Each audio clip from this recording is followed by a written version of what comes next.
Hello everyone, welcome to ProAV. Thank you very much for joining us. I'm joined by Sam from Sony. How are you, Sam? I'm great, Carl. Thank you for having me. No problem. Thank you for taking the drive down to come join us for this. I really honestly appreciate it. It's the first time we've had you on this live stream, so I really appreciate you coming down today. Thank you very much. It's about time, I think. It's about time.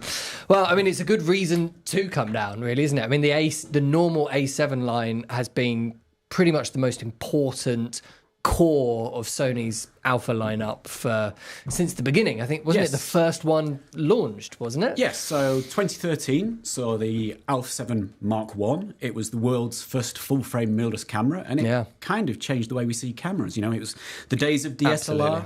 And then a year later, 2014, we updated it with the Mark II, added image stabilization. 2018 was a big year with the Mark III because we really started nailing autofocus, which had always been a criticism of mirrorless cameras. Yeah. And then in 2021, we brought along my lovely Alpha 7 Mark IV. Yep, which has been, what year did you say? 2021. 2021, so four years old, 4 years in the market now. That's gone fast, isn't it? Yep. And now we have its bigger brother. Yes. A7 V. Alpha 7 V, brand new model, but I want you to understand, and you already know this, it's a big evolution of the model. Yeah. You look at it on paper, you go, it's 33 megapixels. It looks new sensor, new processor, new design. So it really is a really big step forward. If every time we replaced these cameras with new models, the megapixels went up, 10 years from now, we'd all be on 400 megapixel sensors. Like that's not the way the industry needs to go. 33 is such a nice middle ground spot between having manageable file sizes that aren't like the 60 megapixel, like big mammoth files, but giving you more than enough resolution for cropping, for delivering super sharp images to print and all the rest of it. Like there's nothing wrong with 33 megapixels. That does not need to increase in my book. You have to remember these sensors aren't getting any bigger. So the more resolution you cram in there, the smaller the photodiodes become. You start getting issues with noise, dynamic range. So it's all about not driving the Ferrari when the Ford will do the job. Exactly. So as we go through this, we've got a few slides to run through to sort of give the overview of the camera. I'm sure most people already watching this will be familiar with it, so we won't spend too long boring you with PowerPoint presentations. Don't worry, we'll just cover the basics and then we'll go through your questions. I can see some questions popping up already, so as we go with those, keep coming up, I will direct and steer the conversation as needed depending on what you're asking. So make sure the comments are coming thick and fast for questions. Thank you very much for that. And let's get stuck right in. So we mentioned it's still got the 33 megapixel sensor, but this is a completely new sensor, right? Absolutely. So we got the opportunity before announcement. We went out together and did some shooting with it. And it really was a case of trying to explain this is totally new. And one fact that I didn't know at the time, so I apologise for not already having told you, but a new fact for you. Ooh. The readout of this sensor is 4.5 times faster than the previous model. So, well, it's a partially stacked sensor, isn't it? So absolutely. I had I hadn't measured it, obviously, at the pre-release first ever hands-on with it.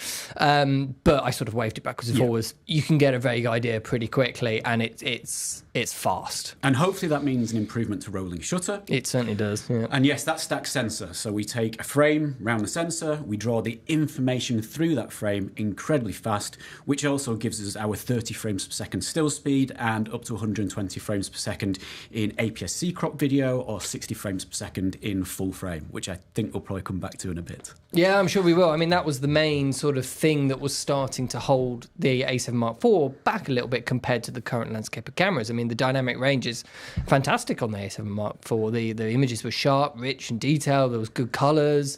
You know, it was the high frame rates that were sort of meaning that it was a step behind some of what you were doing in all the other cameras. And so, yeah, bringing 4K 60p back up to being full frame rather than an APS-C crop, and then letting you go one step further to 4K 120. It's still not quite the level of the higher end A7S and the FX3 and the FX6 being able to do 4K 120 with the full sensor, but you know, this is a step below those cameras. That makes sense. And this is also a hybrid camera. Now I know we both love video, but it is also important to remember that it's designed to be the perfect balance of stills and video.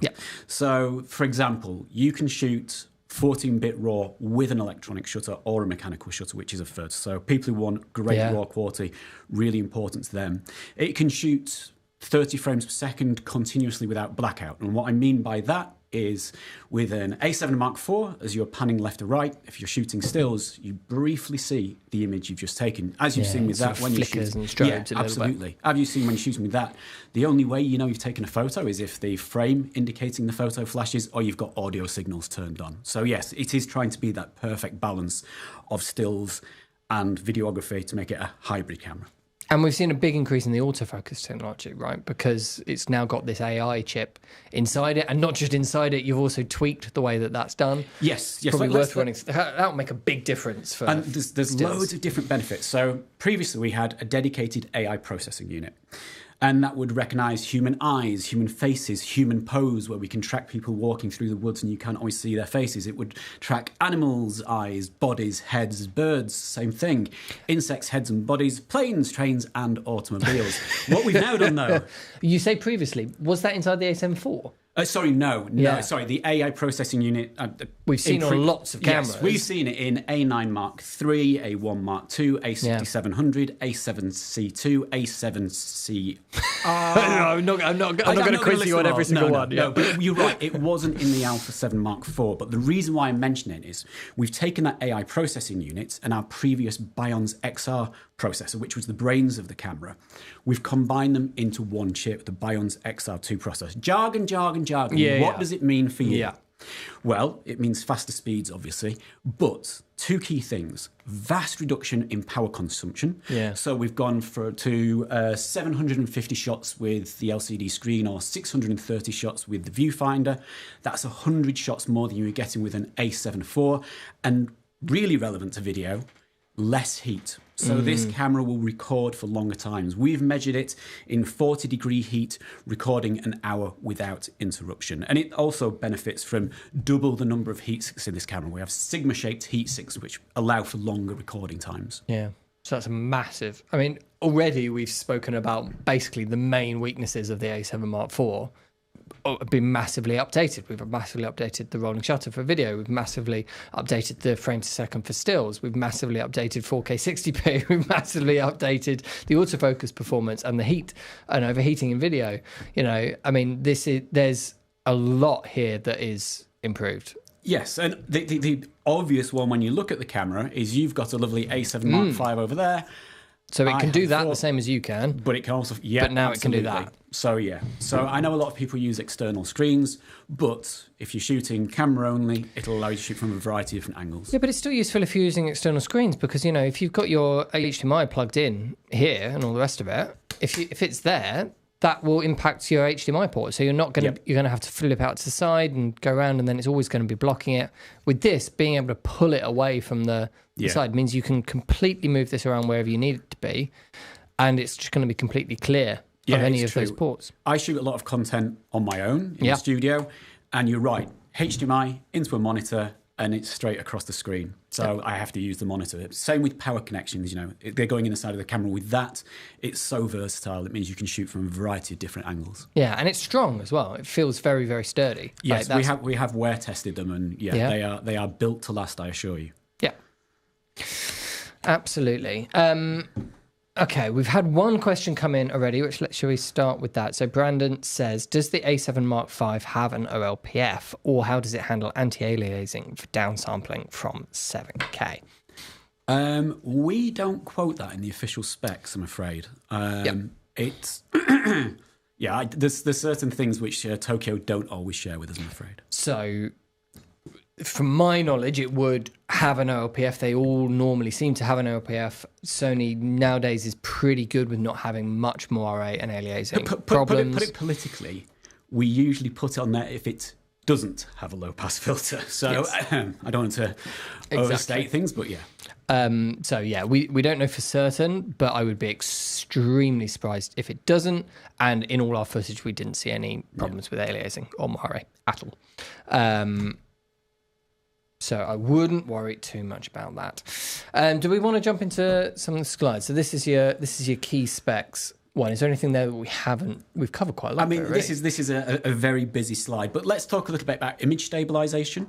Yeah. So again, we've improved image stabilization. We're now, I don't you know this, but SEPA have changed the way that image stabilization is tested. So we're now saying that we're getting 7.5 stops of image stabilization at the center of the sensor and 6.5 stops at the periphery. But this also has dynamic active mode for video, which the Alpha 7 Mark IV didn't. So if you're using Sony lenses in particular, really smooth movement, less need for a gimbal. Great.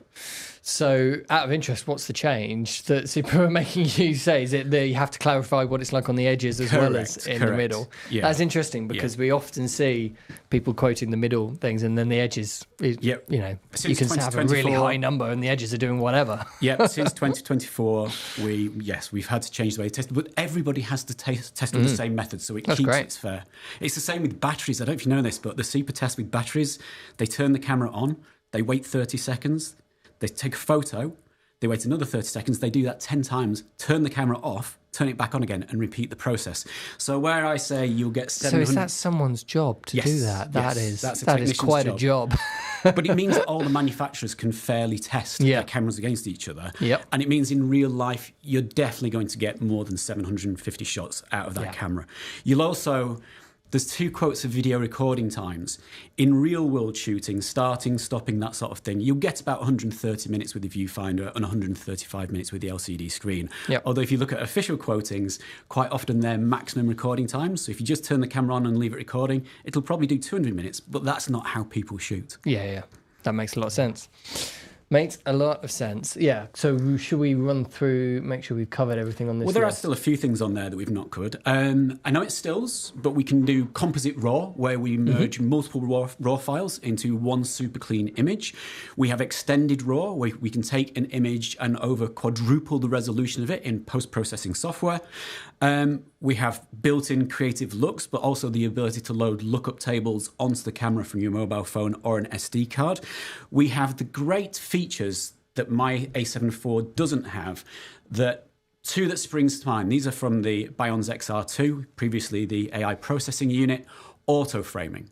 So the camera will automatically crop into where you are in a scene and follow you around like a bee cameraman. Now, I've used this in real-world examples. A few weeks ago, I was shooting Finnish TV videos, random, and our friend from Finland, he wanted to walk along an entire range of TVs. Okay. I didn't want to have to pan, so I shot super wide and turned on auto framing, and you would not know it is not a pan shot. It's really useful. Okay. We also, of course, benefit from the same face recognition, that sort of thing. So yeah, it's you might not think you'd use it, but when you need it, it's great. Yeah, absolutely. Apart from that, one really big change for us as well is you'll notice on the side of that, we now have 2 USB-C slots. Yes. So one's a 3.0 10 gigabit super fast connection, so great for tethering, great for connecting up to your mobile phone and FTPing extremely fast. The second one is USB 2.0, so only 480 megabits per second, but great for powering at the same time. So you could be shooting tethered, powered, a wide different number of combinations, but it's just nice to have that one universal connection on there rather than mixing it with micro as well. Absolutely. I mean, the entire bottom door there on the side is for USB-C. Yeah, it's great. Yeah, it's really simple. It allows you to shoot for longer.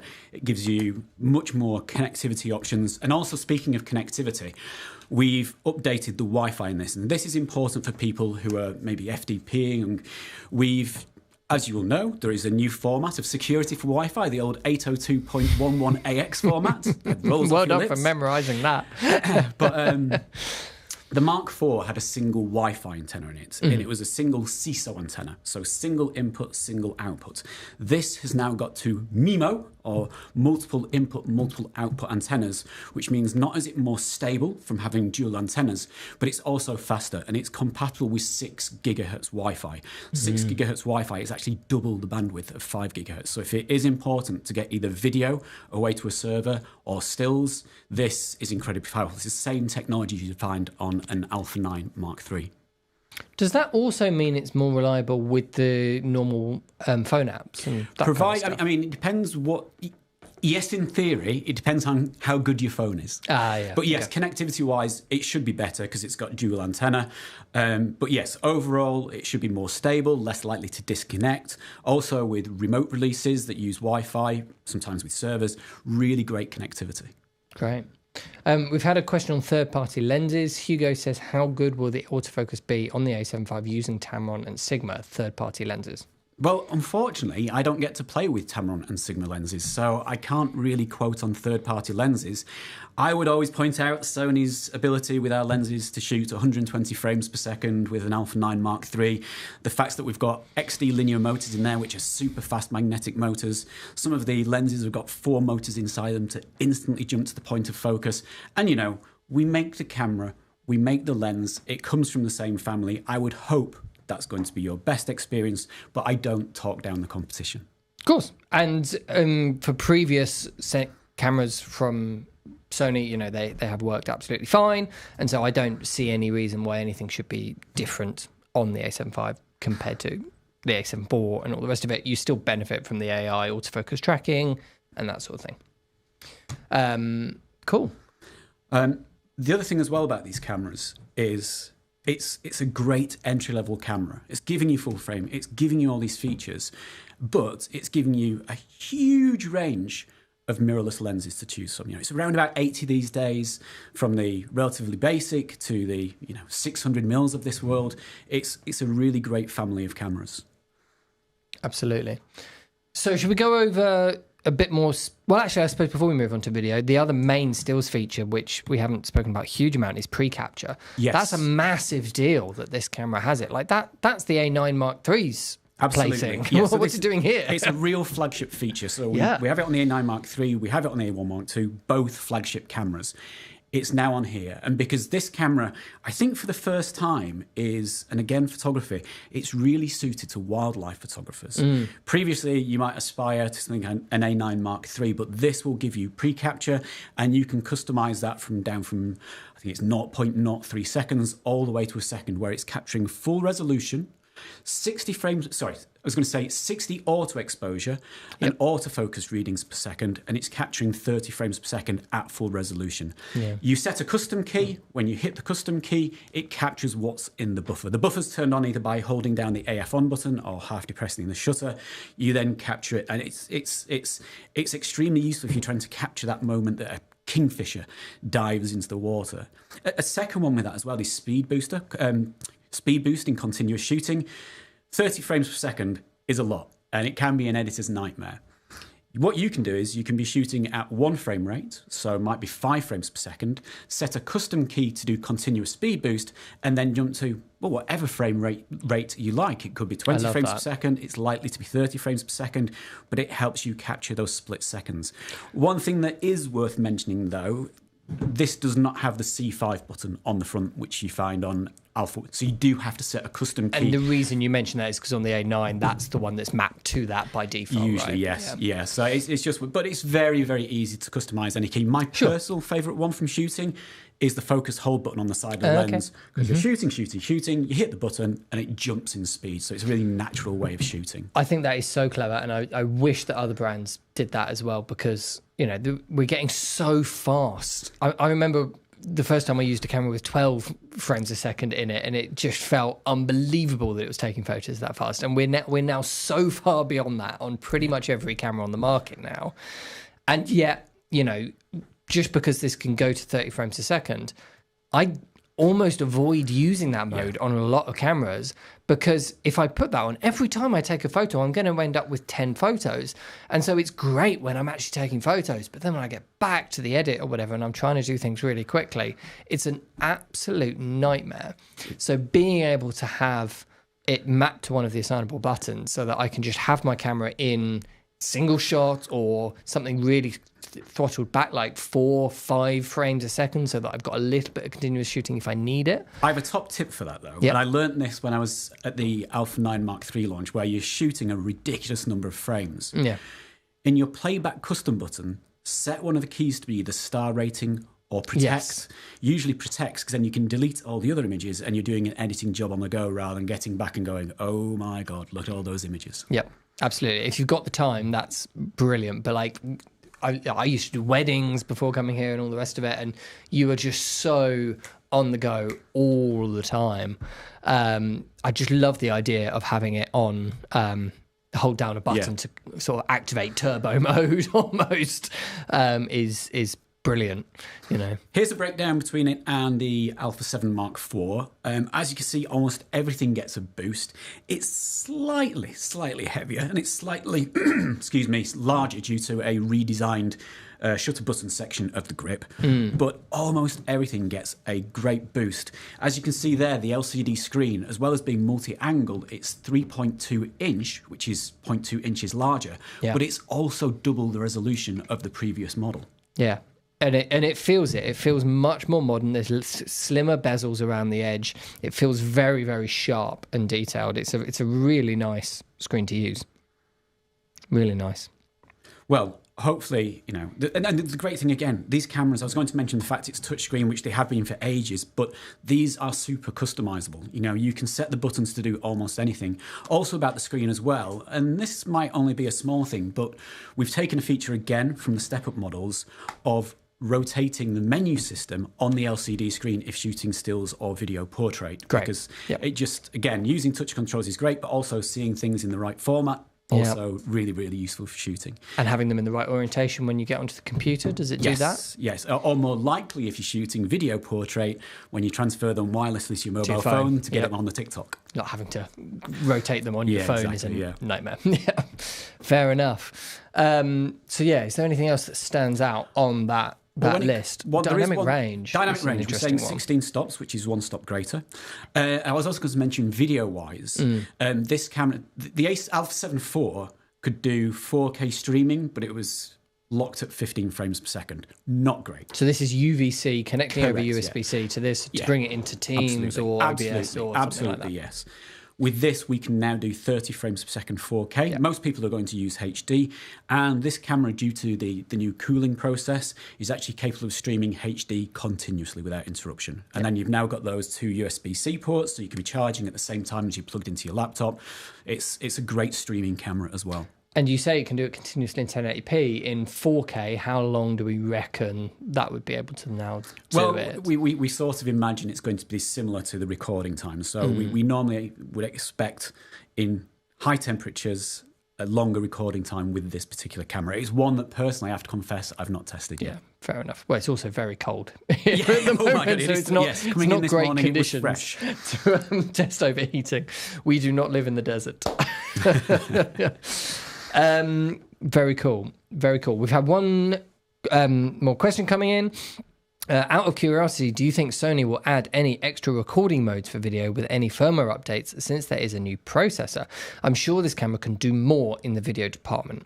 Okay, several things going on there. One is firmware updates. 2 is what else would like to be added to it. 3 is this new processor. Now, it is a new processor because the AI chip is built inside. Yes. Is it a more powerful processor in terms of the actual processing chip? It is, yes. It is. It is. It's something like 8 times more powerful than the previous one. That's definitely more powerful. And it needs it as well. It needs it for what we're doing with it. As for speculation, Tokyo are always working on things. We usually find out about them 4 weeks before. Fingers crossed. You never know. I won't want to speculate because I might get in trouble. Sure, I will speculate. I mean, we do see Sony adding firmware updates across the board for other things, of course.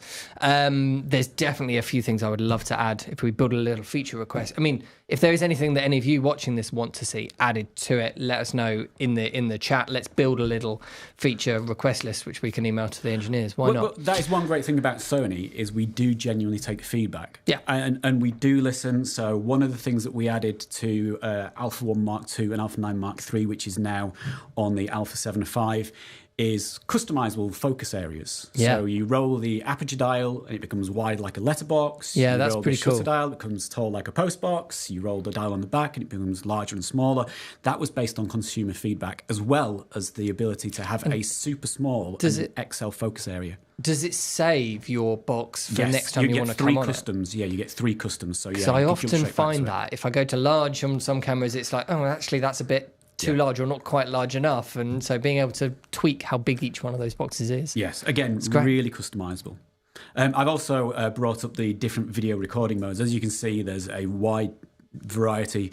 HS4K, so that's 265. S4K, which is 264.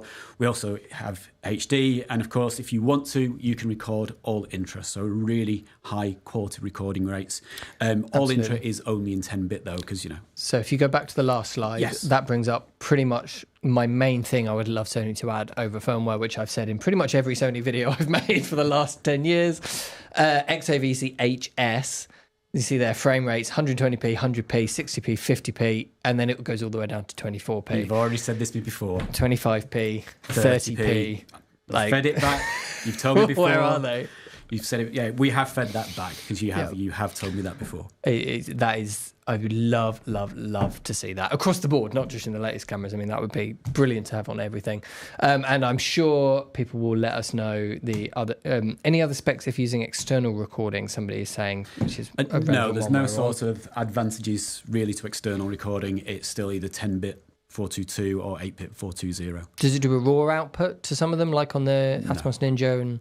Some of your recent other cameras have just recently had Blackmagic RAW support as well. Over I will have to check on that one because again, it's third party. I would have. I know it's usually announced as a firmware update. I would have to check and come back to you on that one if you'll let me. Of course. Splitrock is saying, can you give an overall breakdown of the Composite RAW support? Shall we go through a little bit in a bit more detail as to how that works? Because that's using one of your software. I guess the combining the RAW. Yes. Composite RAW. So yes, the camera can obviously shoot 30 frames per second, high frame rate. So when it's doing that, we can take RAW images. It's done in external software, our Imaging Edge desktop software, and the software uses AI to work out which bits of the scene are the same, which bits are different, and what is noise, and combine them into one sharp image.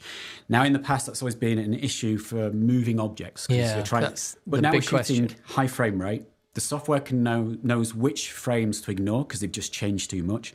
And the other thing is, if I'm taking a portrait of you, usually, if it's in a dark situation, usually the noise is in the background. And that doesn't tend to change that much. So we can actually drive a lot of information using those multiple images shot in quick succession. But you do have to use our software to do that. So, because this is a technology that we've seen on several cameras over the last 5 years or so, it's normally been reserved for, I don't know, architecture, something like that. Some big, wide one when you want detail and it's not moving at all. But not necessarily for landscapes where there's lots of trees and there's a river and all that kind of stuff, or portraiture, being able to bump your 33 megapixel into a 100 megapixel camera because you're going to shoot a billboard. That kind of thing. With this, we have real-world examples of portraiture and also landscape as well. That's cool. And it purely depends on how much your subject is moving. If it's a Formula One car, it's not going to work. No, but if it's a model in a lifestyle environment and they are posing still, I'm thinking in particular sort of like candlelit situations where you are going to get noise in the shadows and that sort of thing. Gotcha. It's a really clever technology, and from that we can't say we generate I might have said it incorrectly before. We don't generate a RAW file because it's been edited. You then get an ARQ file at the end. What the camera is taking is RAW. The camera's taking is RAW, but then the software, because we're processing it, we're not allowed to call it a RAW file anymore, so it's now an ARQ file, but still. Gotcha. And is this a separate mode that you turn on inside the camera? Yes. So you turn it into Composite RAW mode, it does its thing, takes a bunch of photos, and then that's ready to go. Yes. There's also a similar HDR RAW mode as well, and you can choose between the two. And that's for expanding dynamic range. Absolutely, yeah. HDR, yeah. Okay. I've just got a video. Oh, you've got a good comment because I've thought of another video feature we've not mentioned. The microphones. Okay. You know this. We now have noise cancellation, noise reduction built into the microphones. It's the first time we've done it in any alpha camera. So you can choose between having basically what we'd call a low-cut filter, but background noise such as air conditioning, that sort of thing. Hums. Yep, absolutely. Room ambience. Exactly. I have a nightmare with the air conditioning at work. Yep. But also there's wind noise reduction as well, and you can turn them both on at the same time.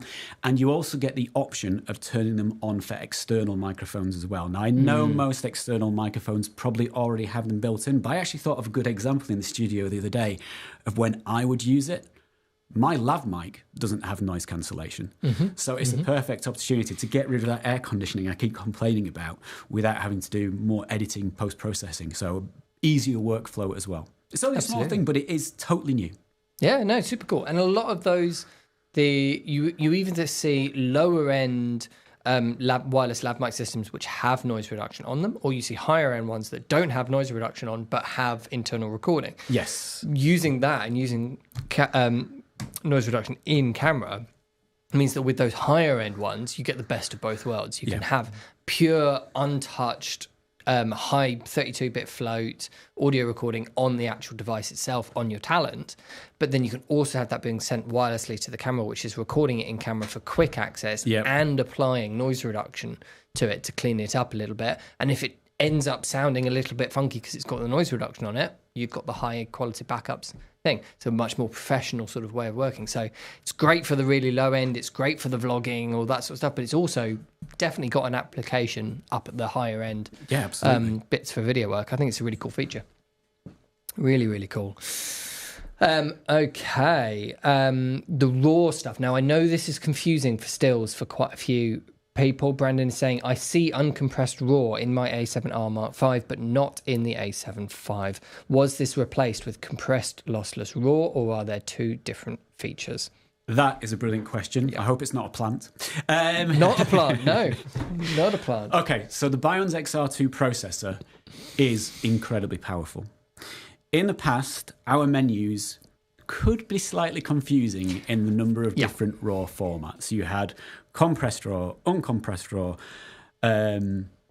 lossless compressed RAW, and then lossless high, medium, low. Small, So if it's lossless, why are you giving me three quality options? So like, what's going on? If it's lossless, it's lossless. Yeah, because it can now do lossless compressed RAW.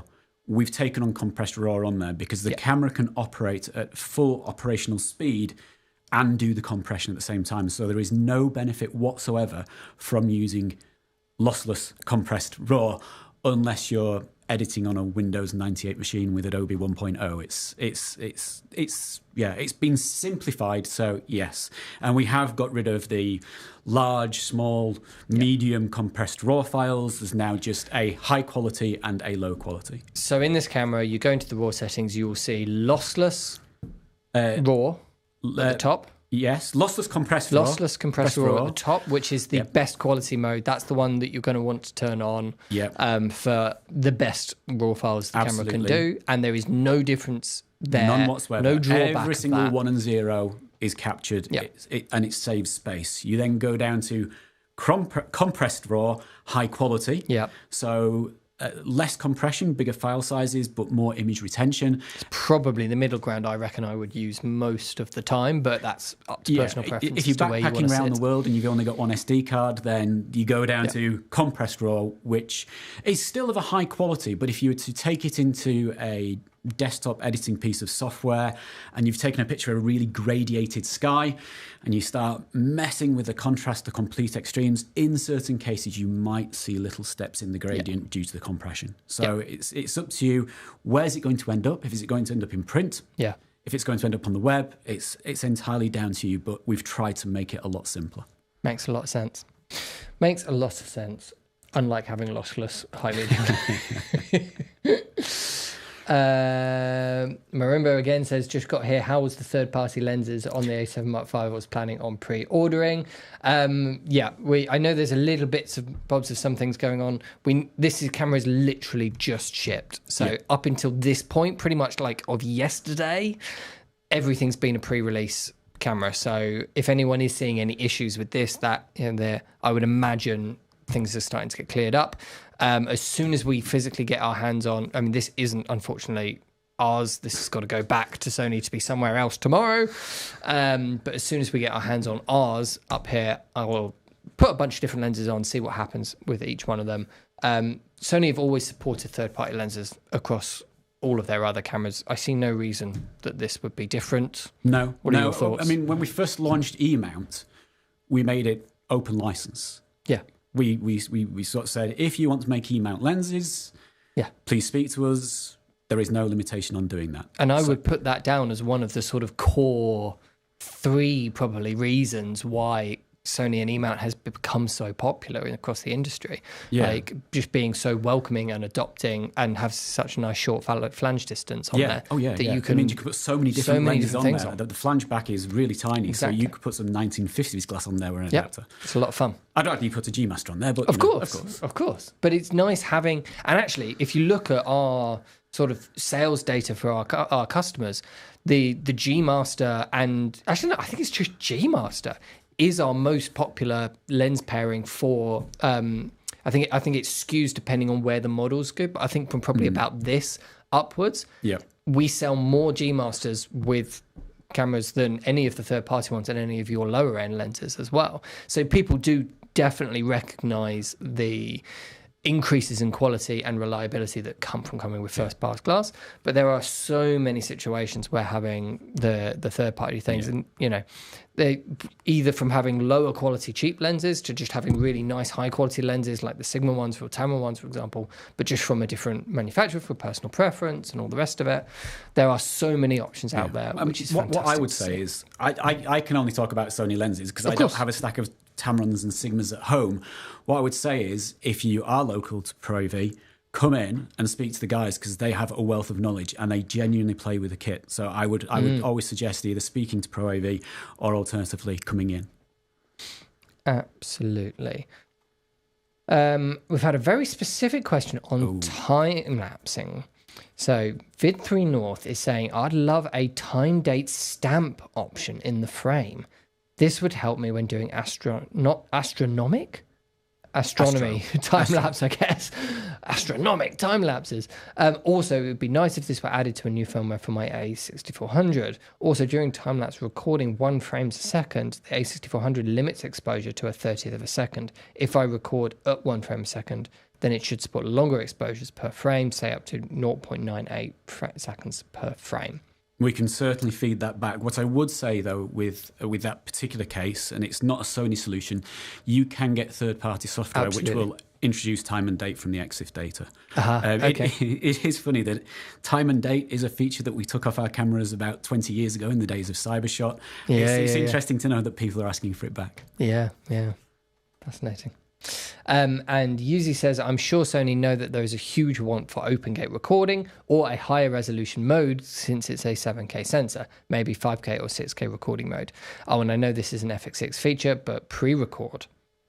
But I mean, the pre-record for video thing is very interesting. You know, it can do it in stills, but not at all in video. Right? That's right. And again, you've got to remember this is our... Tokyo used to call it the basic model. This is beyond basics. This is not basic. But it seems a bit wrong calling it a basic model nowadays, doesn't it? And as for OpenGate, we have had an awful lot of feedback, and I think people are perhaps looking at the competition with that. This is a hybrid camera. You have to make your choices. So this can shoot 30 frames per second still without blackout. This can shoot 14-bit RAW in mechanical and electronic. So it's where you find the balance. I'm not going to say just frame your shots right the first time because I know it's not about that. I'm not going to bring on the hate. No, I totally understand it. It's just not a feature of this sensor. Sure. I'll weigh in a little bit just because I have been a big advocate of OpenGate. I've made videos talking about why I think it's really important for the future of the industry and all the rest of it. I want to caveat, though, before I ramble, it's not the be-all and end-all. We've all been doing work perfectly fine without it. It's not like all of a sudden you can't use a camera without OpenGate in it. That's a ridiculous stance to take. What I think OpenGate is really fantastic for is not necessarily what OpenGate can do right now, because OpenGate right now is the difference between 3x2 and 16x9, which is just that little bit of extra room, which is lovely for a bit of reframing, a little bit more support for anamorphic, but it helps a bit. Okay, we can make do without it, but it's nice to have, but we can make do without it. What I would love to see moving forward in the industry is a push towards even taller sensors inside cameras. That I think is the real heart of the OpenGate discussion for me, is where, as image creating professionals, where are we going next from this? And we are being asked to deliver in so many different formats nowadays. And that's the obvious ones. It's 16x9 and 9x16 for social media, but it's also a whole load of other weird ones. Like we're getting more and more square and all the rest of it requests. And being able to have one master format, which you can then crop down and trim as needed, depending on the situation you're in and the deliverables. And you can create one really nice shot where you got that amazing moment and then repurpose it into a bunch of different deliverables is, I think, the way that I would love the industry to work. Sony haven't put that in anything below does the Burano even have it? Is it just the Venice that has OpenGate? And so, you know, it's not in there. But if it was in there, it would be 3x2, which is not that dream world's OpenGate situation that I'm picturing. I think you're being totally fair there. It's one of those things. You can't put everything into every camera. Yep. He's got back. He says, yeah, OpenGate isn't the be-all and end-all. I know this is the basic model, but there is a lot of nice video features in some other hybrid competitors. I do love Sony's reliability, though. Thank you very much. That's very fair. Okay. And Brandon says we need a square sensor for creators. I think it's got to be the way that cameras go. I mean, Apple are doing it on their selfie camera on the iPhone. Like, they've recognized it, and I think it has a whole load of potential for professional work. Jerusalem Films also chiming on an OpenGate, saying, why can't Sony give us OpenGate while Lumix and other brands have had them for years, especially anamorphic lenses is just around the corner. Is Sony... I'm not going to read that out, but he's not very happy. All right. Okay, thank you for editing. And I think, I mean, like I said right at the beginning, I'm a massive proponent of OpenGate. I really, truly believe this is a huge amount of potential for the future. It's not the be-all and end-all. Even for anamorphic sport, there are a huge amount of amazing anamorphic lenses which have been designed to give the look of 2x anamorphic on a 1.3x squeeze, specifically for 16:9 sensors. And, you know, there is a lot of fantastic things that can be done. And so, yeah, I recognise it's something that people want. I think trashing a camera because it doesn't have it right now, I think is, to be honest, quite unfair. And I'm hoping that's not what people... I guess the reason I'm going on about it is because I maybe feel a little bit responsible because I made a video talking about how awesome OpenGate is and how it's the future of everything. I'm feeling a little bit guilty. Okay, let's move on. Okay, we're getting a couple of questions about dual base ISO. That might be something interesting to clean up. Is the Sony A7 Mark V dual base? Is there something else happening at 8000 ISO? And yeah, that's the same person asking the same thing. So yes, dual base ISO. What's happening there? What can we talk about? We officially don't have a statement about dual base ISO. I think you've used the camera enough, though, you might have an opinion. Shall I do the non-Sony hat answer? We see on quite a lot of sensors from all brands, this is not a Sony thing, the more stills and hybrid a sensor is, the less they talk about dual base ISOs, and the camera just does what the camera does. And you can see as you're going through the ISO modes, you can see a drop in noise. Sometimes it's massive, sometimes it's very small at particular ISO values. And that doesn't mean that that is the second base ISO, but it might mean that that's a change is happening in the noise reduction software for some reason, which could be an indication that it is swapping over to a second circuit, i.e. a dual base ISO. Thank you for covering that one for me. I appreciate it.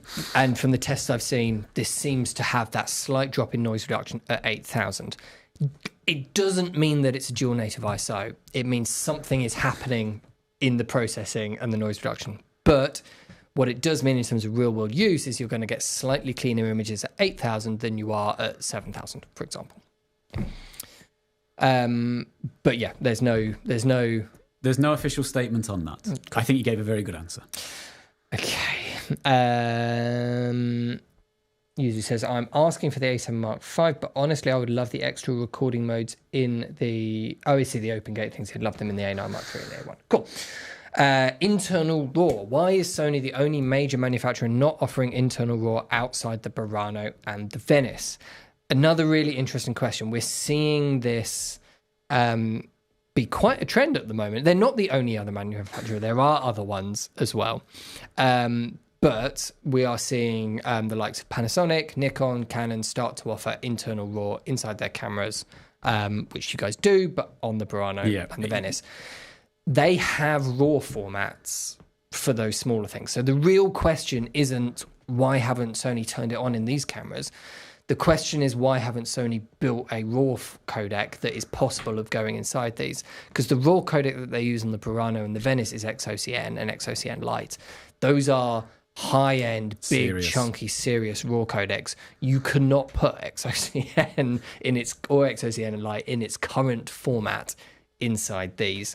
You could put ProRes RAW, you could put a smaller equivalent like Canon have done with Canon RAW Lite or Nikon have done with NRAW.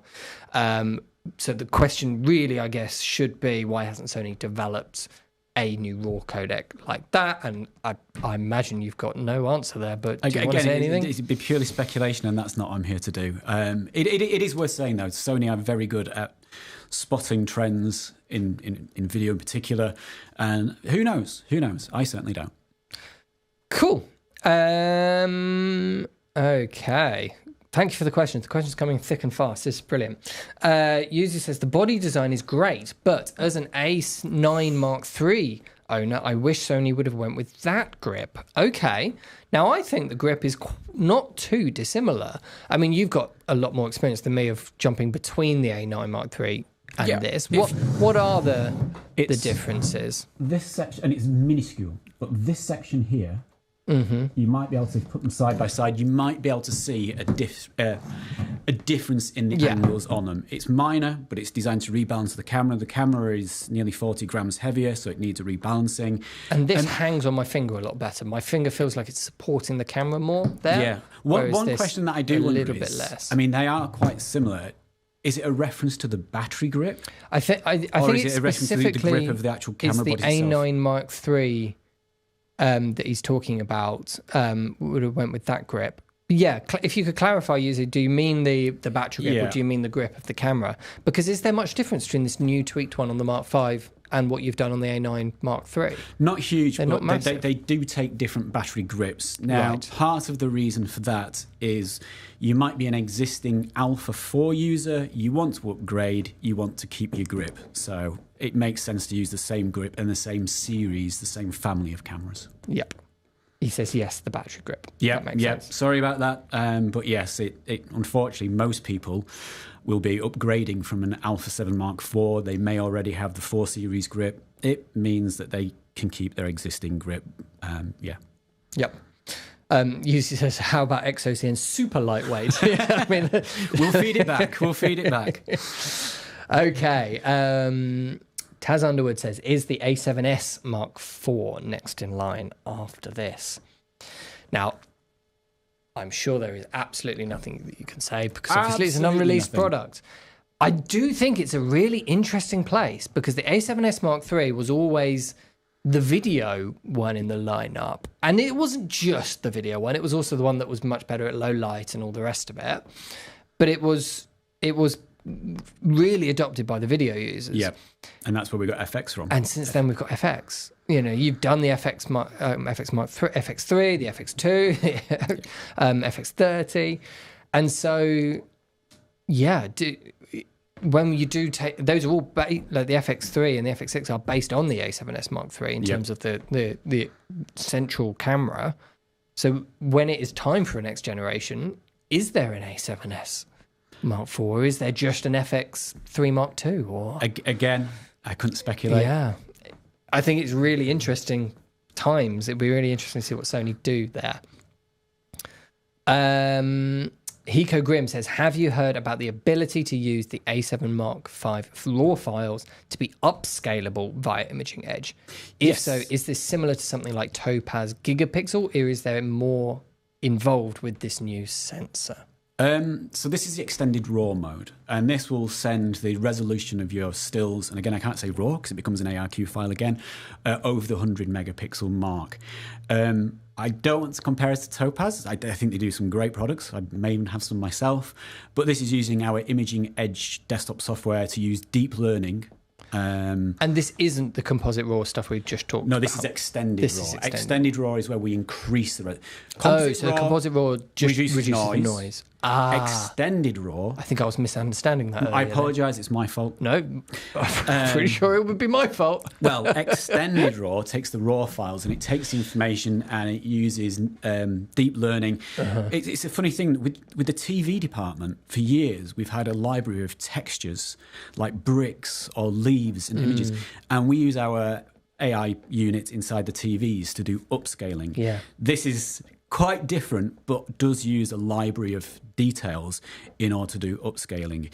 The only downside is I haven't had a chance to try it yet because it's chance to play with the camera is not that much fun. Yeah, I mean, it was hard enough getting this one physically here. It was. It's come a long way. It's come from Wales, that one.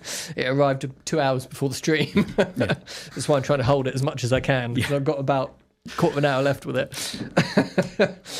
Okay, so that makes sense. So how would you say it compares then to what Topaz are doing over there? I mean, I don't compare us to Topaz, but it's, you know, I like I say, I'm a fan of Topaz, but I haven't taken a RAW file from that camera into either at the moment. And so it's effectively doing the same thing. So it is crying out for someone really to do a sort of side-by-side. We ran the same image, passed through this and this, and let's see what happened type thing. That would be quite interesting. The key thing with that, though, is it does use the original data from the camera. Yes. Whereas in many cases, Topaz tries to fix every image. It's not specific to one camera. Sure. But they're great. Yep. Fair enough. Hiko Grim also says, speaking of grip, are the L brackets and stuff still working from the A7R V or from the A7 IV? I can't guarantee third-party products. I don't want to give a sampling view, but if we go back, if I just roll the presentation back, if you already own an L bracket, and it takes me a second to get there. Oh, gone past. Way past. If you look at the comparison in size and weight, and maybe you've got a bracket and you want to make a notice of those differences, they are very, very, very similar. But as an employee of Sony, I can't make guarantees about third-party products. So just make a note of those because they're very, very similar. It's going to depend on how snug your bracket or your cage is or whatever, isn't it? Absolutely. Okay, and Benzo Lorenzu says, curious as to why some third-party lenses lose functionality with electronic shutter. Is this a hardware limitation? So this is the frame a second difference between using an official Sony lens and the normal. Wait, it's any sort of functionality. Sony do not test third-party lenses with their cameras. There are a wide range of accessories, flash guns, all sorts of things out there. We do not test our cameras with third-party lenses. So, I only know as much as I know. Fair enough. Cool. I think that is about where we're at with the questions.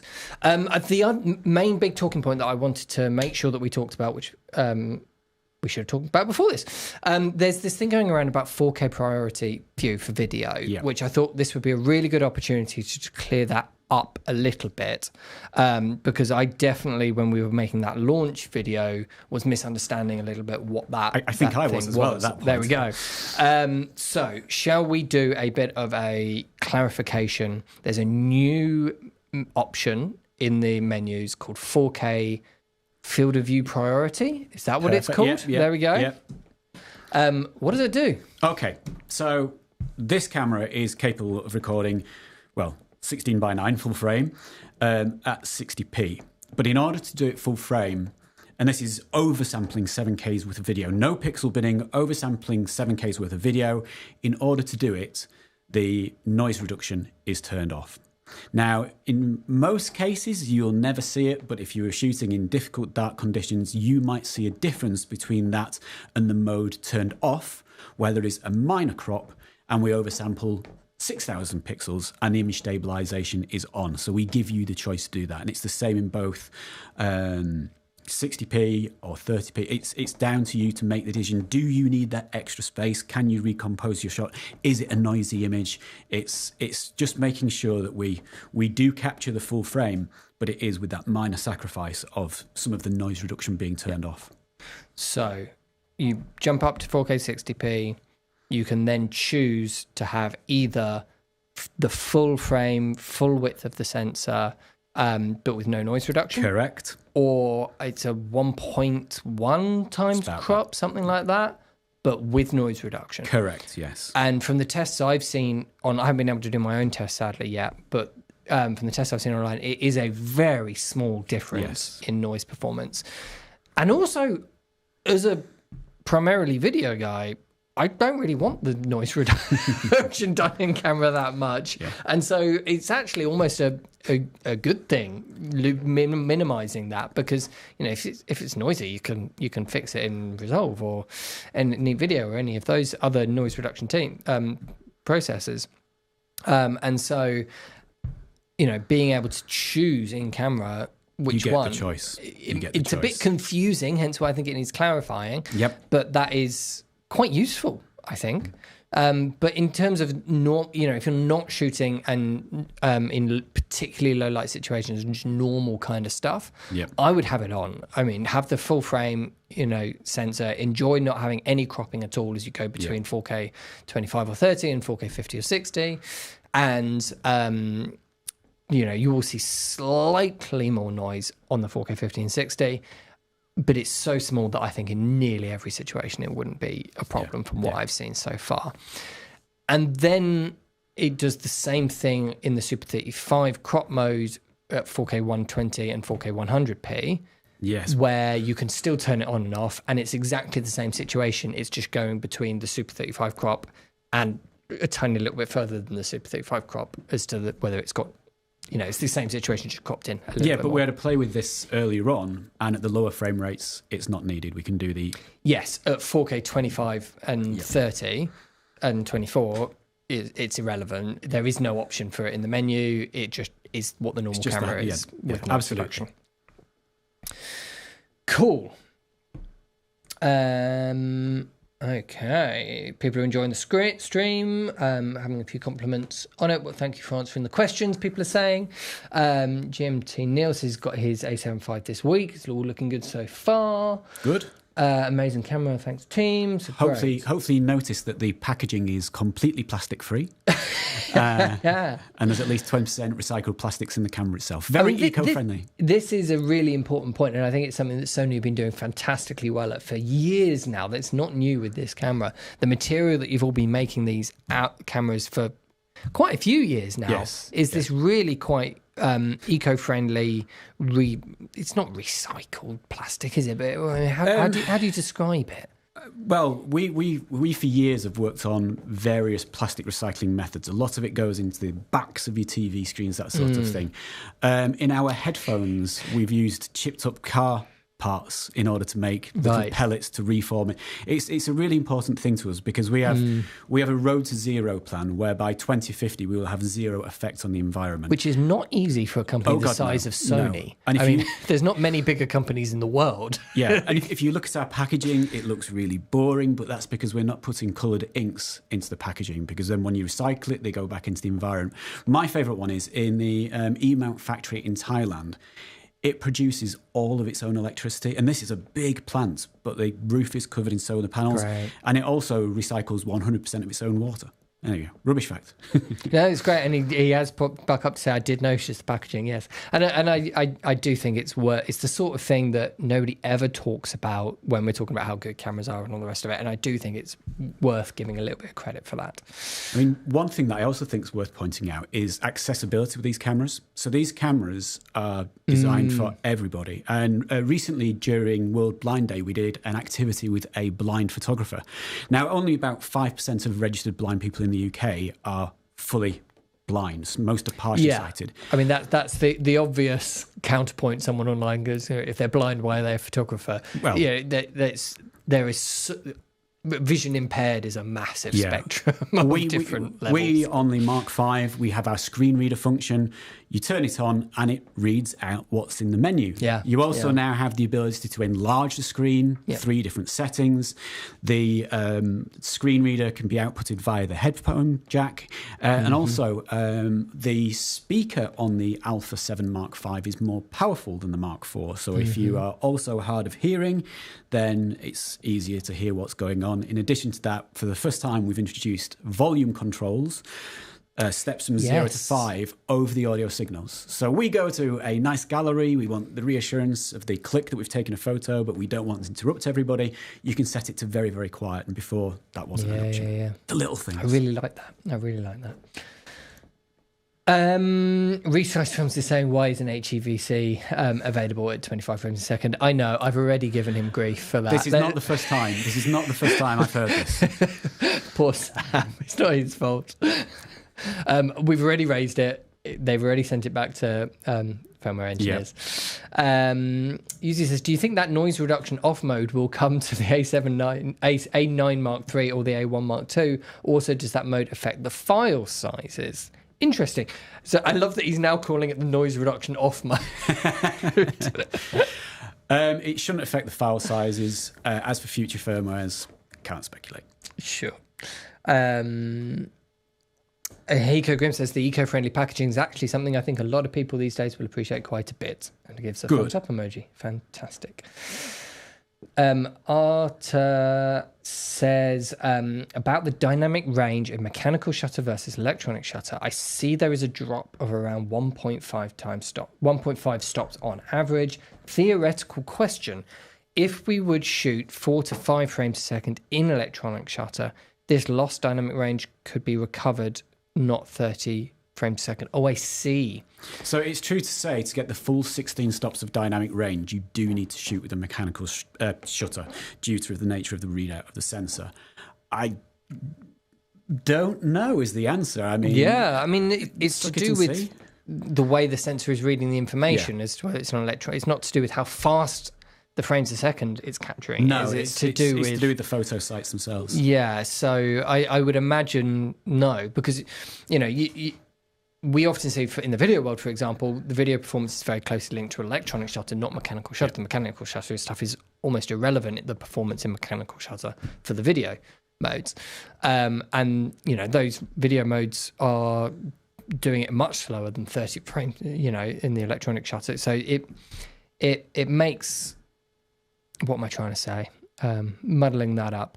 But I would imagine there would be no theoretically difference between how fast a frames a second you're reading out in electronic shutter mode, unless it was using that slowdown to do extra computing on top to sort of almost compensate for it in some way. It shouldn't. Yeah, it's completely right, though. Very clever. It is 16 stops in mechanical shutter. That's important to say. But you can only do 10 frames per second with the mechanical shutter instead of the 30 frames per second. And similar to that, Victor is saying, why no 16 stops dynamic range in video? It's literally because of exactly that. And so I would look at this not as the video mode is compromised compared to the mechanical shutter. It's that, the video mode is effectively the same, if not slightly more dynamic range than the A7 IV had. And the A7 IV was pretty well competing in its dynamic range. Like it was up there. It was doing very, very well. To be honest, so was the A7 Mark III. These cameras have always done very well in terms of video dynamic range. And so having just a slight increase is amazing. And then you've been able to take that one step further for stills people in the mechanical shutter mode. So yeah, absolutely. There are plenty of online comparisons. I would say make up your own mind. Absolutely. Right. Is there anything else we think we want to cover before we wrap up for today? I'll always think about it second at the end of the stream. Exactly. No, I think that's been pretty thorough. Lovely stuff. So yeah, thank you all so much for all the comments. I think that was brilliant engagement on that. It's great to hear what people are thinking of the camera. There's definitely a few things to dig into. But yeah, once we get our hands on one ourselves properly here, up in the showroom, I'll try and do some of that for you, probably in the new year now. But yeah, there's people are saying third-party lenses at me. This is something that I think we need to test out properly, with a bit of time, independently, doing it carefully rather than rushing it with a pre-production camera. So stay tuned. We will figure that out. That's why we've got a showroom full of cameras and lenses. The other question people are saying I haven't answered is, does the A7R Mark V battery grip work with the A7 V? Battery grip for it, is that the same as on any of the other cameras? It's the same as the one on the 4 models, which is the 4. So the 5 goes on the Alpha 1 Mark II and the Alpha 9 Mark III. And off the top of my head, I can't remember which one it is that goes on the R Mark V. I will come back to you on that one. Yeah. But yeah, it's the Mark IV version of the grip. That's the important thing. Same one as the Mark IV, A7 Mark IV. Perfect. Okay, fantastic. I think that's a really good place to wrap up. So if there are any questions that I haven't answered or put forwards, let us know. And if there's anything you want us to test once we get our one up here, let me know down in the comment section of this video and we'll get back to you. But yeah, thank you so much for taking the time to come and chat to us about it and answer customers' questions. I certainly really appreciate it. I'm sure the people watching this do too. So I really enjoy this because we get to hear the voice of the consumer, the customer, and also you're fun to hang out with. So happy days. There we go. Right. Thank you very much. Thank you everyone for watching this. And if you want to order one of these, they are now shipping. In fact, I think we've got a bunch in stock downstairs, so they are ready to go. It's nice to see stock coming so soon after a launch from this. This isn't one of those long pre-order situations. The camera is available and ready, and customers already have them in their hands. So if you're after an A7 Mark V for your own work, get in touch with the team here at ProAV. Thank you very much for watching. I'll see you soon. Bye.